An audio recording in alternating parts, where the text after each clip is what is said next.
Hello guys, ये है किया सोनेट। इसमें हमने सीएनजी लगाई 2-3 महीने पहले। अब ये रूटीन चेकअप के लिए आई थी तो मैंने सोचा कि इसकी वीडियो बना दूँ। इसका फीडबैक बहुत अच्छा है, परफॉर्मेंस बहुत अच्छा है। स्विच यहाँ पे लगवाया है कस्टमर ने सीएनजी का। ये सीएनजी पे है गाड़ी।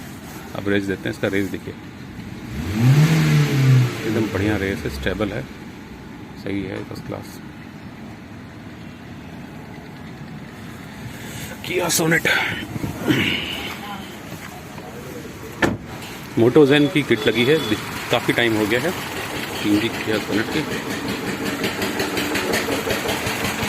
ये है मोटोजेन है, ये मोटोजेन किट कब लगी है इसकी? अभी नवंबर है, ये 29 जुलाई 4-5 महीने हो गए किया सोनेट। इसके पीछे का डिग्गी का स्पेस देखते हैं।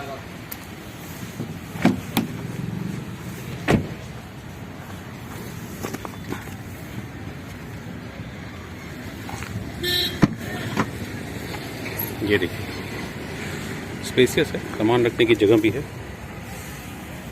सिलेंडर यहाँ लगा हुआ है, ठीक है, काफ़ी स्पेस है। स्टेपनी इसकी नीचे ही है।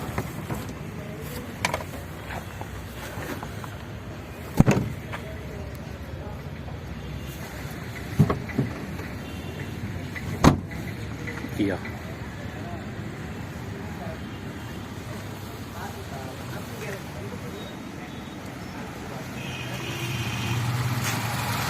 मोटोजेन।